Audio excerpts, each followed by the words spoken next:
అందిస్తుంది అని.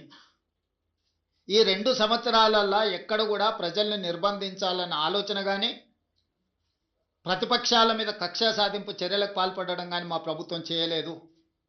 ఈ ఎన్నికల్లో కూడా మీరు చూసిండ్రు, స్వేచ్ఛగా ప్రజలు ఎవరికి నచ్చిన రాజకీయ పార్టీ మద్దతుతో వాళ్ళు ఎన్నికల్లో పోటీ చేయడమే కాకుండా ప్రజల దగ్గరికి వెళ్ళి వాళ్ళు ఓటు అడిగి ప్రజా తీర్పును కోరినరు.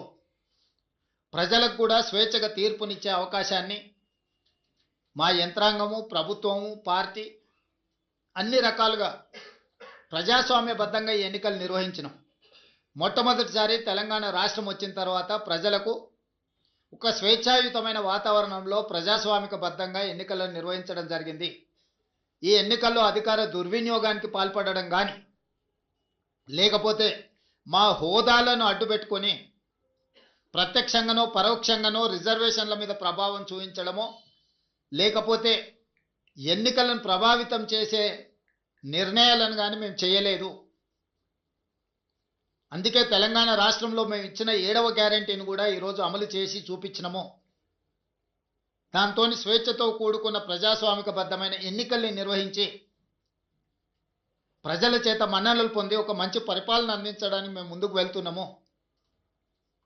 ఏ రోజు కూడా ఓడినప్పుడు కుంగిపోవడము, గెలిచినప్పుడు ఉప్పొంగిపోవడం, గెలిస్తే అహంకారంతో కళ్ళు నెత్తికెక్కడం లాంటి వ్యవహారాలలో మేమెప్పుడూ భాగస్వాములం కాలేదు. వీటన్నిటికీ దూరంగా ఉండి ప్రజలకు దగ్గరగా చేరువగా ఉండి సంక్షేమాన్ని, అభివృద్ధిని ముందుకు తీసుకువెళ్లాలనే ప్రయత్నం చేస్తూనే ఉన్నాం. ఈనాటి ఫలితాలు మా బాధ్యతను మరింతగా పెంచినాయి.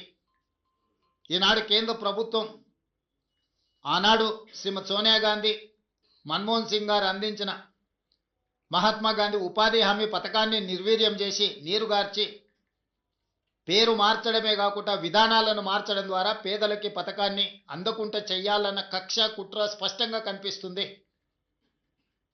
కేంద్రంలో సోనియా గాంధీ గారి మీద, రాహుల్ గాంధీ గారి మీద కక్షతో కూడిన అక్రమ కేసులు పెట్టడం, కోర్టులు చీవాట్లు పెట్టినా కూడా మారకపోవడాన్ని మనం కళ్ళతో చూస్తున్నాం. వీటన్నిటిని దృష్టిలో పెట్టుకొని ప్రజలు ప్రజాస్వామికబద్ధమైన కాంగ్రెస్ పార్టీ ప్రజలకు రక్షణ. అందుకే ఈరోజు తెలంగాణ ప్రజలు కాంగ్రెస్ పక్షాన బలంగా నిలబడ్డారు. ఈ స్ఫూర్తి కొనసాగుతుంది.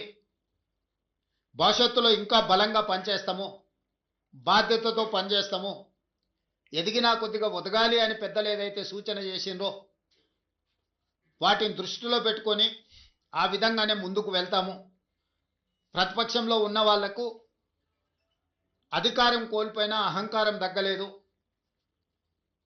ఇంకొక ఆయన కడుపు నిండా విషం పెట్టుకొని, మూసీలో కాలుష్యం కంటే ఆయన కడుపులో విషం ఎక్కువగా కనిపిస్తుంది, ఆయన మాటల్లో, ఆయన చేతల్లో, ఆయన వ్యవహార శైలిలో. ఇప్పటికైనా ప్రజా తీర్పును గౌరవించి ప్రభుత్వం తీసుకుంటున్న నిర్ణయాలకు సహకరించి ముందుకు రావాలి. ఏదైనా మాట్లాడతాం, ఎట్లయినా మాట్లాడతాం. బర్తగించిన విధానాలతోని ప్రజల్ని ఇబ్బంది పెడతాము అని అంటే ప్రజలు ఇచ్చే తీర్పు ఈరోజు వాళ్లకు కనువిప్పు కలగాలి అని నేను అనుకుంటున్నా. ఈ ఫలితాలను చూసే అద్భుతం అనుకుంటారు. సంతోషం. ఈ అద్భుతం 2029లో కూడా జరుగుతుంది మీరు కోరుకున్నట్టే.